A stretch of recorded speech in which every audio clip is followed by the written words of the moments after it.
विधान परिषदेच्या जागांबाबत एकनाथ शिंदे आणि भाजप नेत्यांची खलबतं. शिवसेनेच्या वाट्याला 3 जागा येण्याची शक्यता. एकनाथ शिंदे मात्र 7 जागांवर ठाम असल्याची माहिती. उपमुख्यमंत्री सुनेत्रा पवारांनी विधान परिषदेवर बोलणं टाळलं. पत्रकारांच्या प्रश्नांना उत्तर न देताच निघून गेल्या. विधान परिषद जागांवरून महायुतीमध्ये सुरू आहे रस्सीखेच. मुख्यमंत्री देवेंद्र फडणवीसांचा मुंबई ते शिर्डी वंदे भारतनं प्रवास.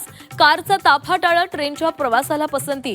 वंदे भारत नवीन भारताची अनुपम भेट असल्याचं मत. नीट पेपर फुटी प्रकरणात आणखी एका शिक्षिकेला बेड्या. पुण्यातून एनटीएशी संबंधित मनीषा हवालदारला अटक. भौतिकशास्त्राचा पेपर फोडल्याचा आरोप. नीट पेपर फुटी प्रकरणात लातूरचे 4 डॉक्टर चौकशीच्या फेऱ्यात. मुलांसाठी पेपर विकत घेतल्याचा संशय. गेल्या 7 दिवसांपासून सीबीआयचं पथक जिल्ह्यामध्ये तळ ठोकून. इंजिनिअरिंग पदवी प्रवेश प्रक्रिया वेळेतच होणार. नीट पेपर फुटीचा परिणाम होणार नसल्याचे सीईटी सेलकडून स्पष्ट. विद्यार्थ्यांना संभ्रम न बाळगण्याचं आवाहन.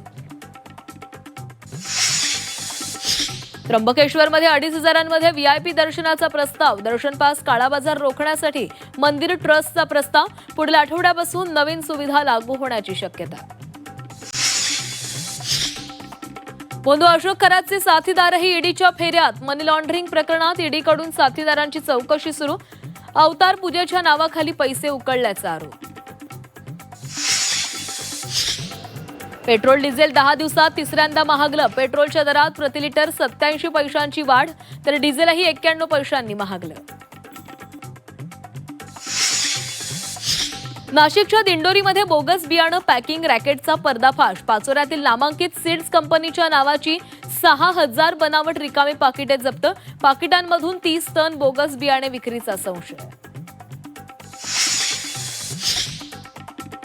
मुंबई विमानतळावर 11 कोटी 25 लाखांचं कोकेन जप्त. ड्रग्ज तस्करी प्रकरणी 4 परदेशी नागरिकांना अटक. आरोपींच्या शरीरातून बाहेर काढल्या 84 कॅप्सूल्स. उकाड्यानं हैराण नागरिकांसाठी आनंदाची बातमी. 10 जूनपर्यंत मान्सून महाराष्ट्रामध्ये दाखल होण्याचा अंदाज. सुरुवातीलाच मुंबईत जोरदार पावसाची शक्यता.